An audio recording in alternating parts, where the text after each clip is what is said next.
नमस्कार साथियों, एक बार फिर से स्वागत है मेरे यूट्यूब चैनल पे। आज हम लोग पढ़ेंगे बसंत भागवन का दूसरा चैप्टर जिसका नाम है बचपन। और ये बचपन जो है किसी और का नहीं है, हमारी लेखिका कृष्णा शोभती जी का है। ठीक है, कृष्णा शोभती के बारे में आप लोग जानते होंगे। तो चलिए स्टार्ट करते हैं। इनका बचपन कैसा था, देखिए ये है कृष्णा शोभती जी की तस्वीर है। ठीक है, पढ़ते हैं हम लोग आज बचपन। मैं तुम्हें अपने बचपन की ओर ले जाऊंगी। और याद रखिएगा यहाँ पे जो लाइनें हैं वो कौन किनकी लाइनें होंगी, वो कृष्णा शोभती जी की होंगी। मैं तुम्हें अपने बचपन की ओर ले जाऊंगी। मैं तुमसे कुछ इतनी बड़ी हूँ कि तुम्हारी दादी भी हो सकती हूँ, तुम्हारी नानी भी, बड़ी बुआ भी, बड़ी मौसी भी। परिवार में मुझे सभी लोग जीजी कहकर ही पुकारते थे। हाँ, मैं इन दिनों कुछ कुछ बड़ा यानी उम्र में सयाना महसूस करने लगी हूँ। शायद इसलिए कि पिछली शताब्दी में पैदा हुई थी। मेरे पहनावे ओढ़ने में काफ़ी बदलाव आए हैं। पहले मैं रंग बिरंगे कपड़े पहनती थी, नीली, जामुनी, ग्रे, चॉकलेटी। अब मन कुछ ऐसे करता है, गहरे नहीं हल्के रंग। मैंने पिछले दशकों में तरह तरह की पोशाकें पहनी हैं। पहले फ्रॉक, फिर निकर, वॉकर, स्कर्ट, लहंगे, गरारे और अब चूड़ीदार और घेरेदार कुर्ती। बचपन के कुछ फ्रॉक तो मुझे अब तक याद है। हल्की नीली और पीली धारी वाली फ्रॉक, गोल कॉलर और बाजू पर भी गोल कफ फ्रिल। उन दिनों फ्रॉक के ऊपर की जेब में रुमाल और बालों में इतराते रंग बिरंगे रिबन का चलना था। लेमन कलर का बड़े प्लेटों वाला गर्म फ्रॉक जिसके नीचे पर टकी थी टंकी। दो ट्यूनिक भी याद है, एक चॉकलेट रंग का और अंदर की कोटी प्याजी, दूसरा ग्रे और उसके साथ सफ़ेद कोटी। ये इस कहानी नहीं कह सकते, कुछ यादें हैं, स्मरण है। तो वो कृष्णा शोभती जी अपने बारे में बता रही हैं कुछ कुछ चीज़ें जो इनके जीवन में व्यतीत हुई हैं। फिर है अपने बचपन के बारे में बता रही हैं। फिर है मुझे अपनी मोजे और स्टॉकिंग भी याद है। बचपन में हमें अपने मोजे खुद धोने पड़ते थे, वह नौकर या नौकरानी को नहीं दिए जा सकते थे, इसकी सख्त मनाही थी। हम बच्चे इतवार की सुबह इसी में लगाते थे। धो लेने के बाद अपने जूते पॉलिश करके चमकाते थे। जब जूते कपड़े या ब्रश से रगड़ते तो पॉलिश की चमक उभरने लगती। शर्वर मुझे आज भी बूट पॉलिश करना अच्छा लगता है। हालांकि अब नई नई किस्म के शू आ चुके हैं। कहना होगा कि ये पहले से कहीं ज़्यादा आरामदेह हैं। हमें जब नए जूते मिलते थे उसके साथ ही छालों का इलाज शुरू हो जाता था। जब कभी लंबी सैर पर निकलते थे तो उसके पास रुई ज़रूर होती थी। जूता लगा तो रुई मोजे के अंदर। हाँ, हमारे तुम्हारे बचपन में तो बहुत फ़र्क हो चुका है। हर शनिचर को हमें ऑलिव ऑयल या कैस्टर ऑयल पीना पड़ता था। यह एक मुश्किल काम था। शनिचर को सुबह ही नाक में इसकी गंध आने लगती थी। छोटे शीशे के गिलास जिन पर ठीक खुराक के निशान पड़े होते थे, उन्हें देखते ही मितली होने लगती थी। मुझे आज भी लगता है कि अगर हम भी न पीते तो शनिवारी दवा तो कुछ ज़्यादा बिगड़ने वाला नहीं था, सेहत ठीक ही रहती थी। तो मैं बताऊंगी कि हमारे समय तुम्हारे समय में कितनी दूरी हो चुकी है। यहाँ तक कि बचपन की दिलचस्पियाँ भी बदल गई हैं। याद रहे उन दिनों कुछ घरों में ग्रामोफोन थे, रेडियो और टेलीविज़न नहीं थे। हमारे बचपन की कुल्फ़ी आइसक्रीम हो गई, कचौड़ी समोसा पेटीज में बदल गया, शहतूत और फल से और खसखस के शरबत कोक पेप्सी में बदल गए। उन दिनों कोक नहीं, लेमनेड, विम्टो मिलती थी। शिमला और नई दिल्ली में बड़े हुए बच्चों को वेंगर्स और डेविको रेस्टोरें की चॉकलेट और पेस्ट्री मज़ा देने वाली होती थी। हम भाई बहनों की ड्यूटी लगती शिमला मॉल से ब्राउन ब्रेड लाने की। हमारा घर मॉल से ज़्यादा दूर नहीं था। एक छोटी सी चढ़ाई और गिरजा मैदान पहुंच जाते। वहां से एक उतराई उतरते और मॉल पर कन्फेक्शनरी काउंटर पर तरह तरह की पेस्ट्री और चॉकलेट की खुशबू मन भावनी। हमें हफ्ते में एक बार चॉकलेट खरीदने की छूट थी। सबसे ज़्यादा मेरे पास ही चॉकलेट टॉफ़ी का स्टॉक रहता था। मैं चॉकलेट लेकर खड़े खड़े भी कभी न खाती, घर लौटकर साइड बोर्ड पर रख देती और रात के खाने के बाद बिस्तर में लेट कर मज़े से खाती।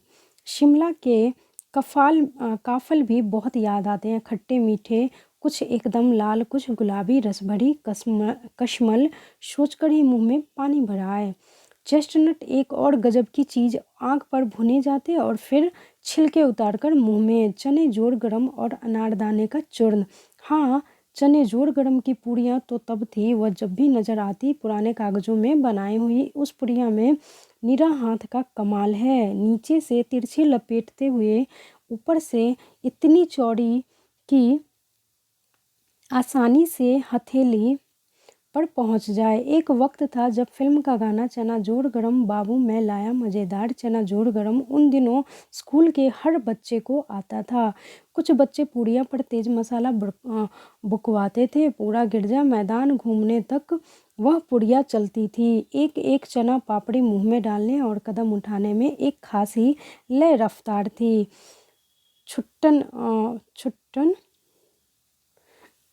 छुटपन में हमने शिमला रिज पर बहुत मज़े किए थे। घोड़ों की सवारी की। शिमला के हर बच्चे को कभी न कभी यह मौका मिल ही जाता है।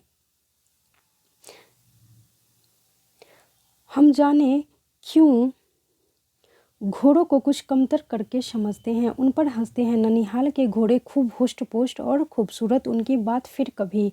शाम को रंग बिरंगे गुब्बारे, सामने जाखू का पहाड़, ऊंचा चर्च की घंटियाँ बजती तो दूर दूर तक उनकी गूंज फैल जाती। लगता है इसके संगीत में प्रभु यीशु स्वयं कुछ कह रहे हैं। सामने आकाश पर सूर्यास्त हो रहा है। गुलाबी सुनहरी धारियां नीले आसमान पर फैल रही हैं। दूर दूर फैले पहाड़ों के मुखरे गहरने लगे और गहराने लगे और देखते देखते बत्तियां टिमटिमाने लगती। रिज पर की रौनक और माल की दुकानों की चमक के भी क्या कहने। स्कैंडल पॉइंट की भी भीड़ में उभरता कोलाहल।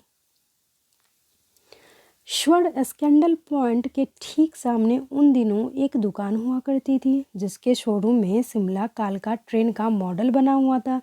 इसकी पटरियाँ, उस पर खड़ी छोटे छोटे डिब्बों वाली ट्रेन, एक और लाल टीन छत वाला स्टेशन और सामने सिग्नल देता खंबा, थोड़ी थोड़ी दूर पर बनी सुरंगें।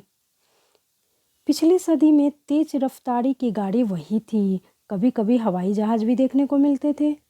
दिल्ली में जब भी उनकी आवाज़ आती, बच्चे उन्हें देखकर बाहर दौड़ते। दिखता एक भारी भरकम पक्षी उड़ा जा रहा है पंख फैलाकर, यह देखो, और वह गायब।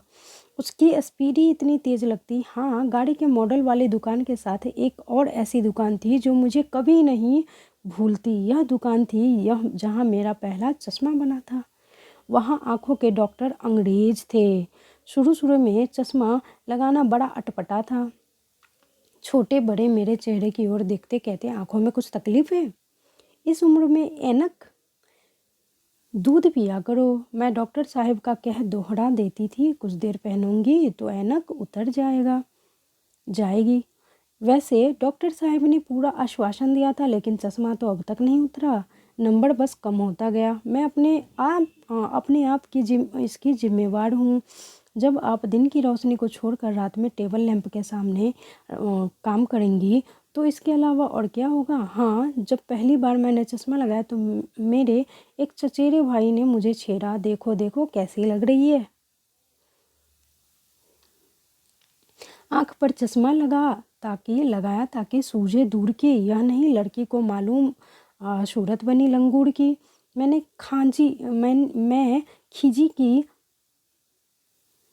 खींची कि मुझ पर यह क्यों दोहराया जा रहा है, पर शेर बुरा ना लगा। जब वह चाय पीकर चले गए तो मैं अपने कमरे में जाकर आईने के सामने खड़ी हो गई। कई बार अपने को देखा, ऐनक उतारी, फिर पहनी, फिर उतारी, देखती रही। सूरत बनी लंगूर की, नहीं, हाँ। मैंने अपने छोटे भाई का टोपा उठाकर सिर पर रखा। कुछ अजीब लगा, अच्छी और मजाकिया भी। तब भी तब की बात थी, अब तो चेहरे के साथ साथ घुल मिल गया है चश्मा। जब कभी उतारा हुआ होता तो चेहरा खाली खाली लगने लगता है। याद आ गया वह टोपा, काली फ्रेम का चश्मा और लंगूर की सूरत। हाँ, इन दिनों शिमला में मैं सिर पर टोपी लगाना पसंद करती हूँ। मैंने कई रंगों की जमा कर ली है, कहाँ दुपट्टों का ओढ़ना और कहाँ सहज सहल शोभित वाली हिमाचली टोपियाँ। कृष्णा शोभती। दोस्तों, तो ये थी कृष्णा शोभती का बचपन। ये हम लोगों ने आज इसमें पढ़ा बचपन, और इसमें किन का बचपन दोहराया गया है, कृष्णा शोभती का। आई होप आप सभी को अच्छा लगा हो। चलिए मिलते हैं अगले वीडियो में। दोस्तों ये देखिए 6 क्लास का है, स्टैंडर्ड तो उनका पता ही होगा, ठीक है। तो इसमें ये नहीं कि 6 क्लास का है हाँ तो कुछ है ही नहीं, ऐसी बात नहीं है। क्योंकि जब आप एग्ज़ाम हॉल में बैठिएगा तो उस समय मान लीजिए आपने हल्के में इसको छोड़ दिया तो फिर वहाँ दिक्कतें आ जाएंगी। तो दिक्कतें नहीं आए इसीलिए हमको स्टेप बाय स्टेप क्या करना है, जो भी चीज़ें हैं उस सिलेबस में, चाहे हल्की हो चाहे आपको आती हो या नहीं आती हो, उसको फिर से कवर करना है, ठीक है। तो चलिए मिलते हैं अगले वीडियो में, जो होगा हम लोगों का बसंत भाग 1 का ही तीसरा चैप्टर। तब तक के लिए धन्यवाद।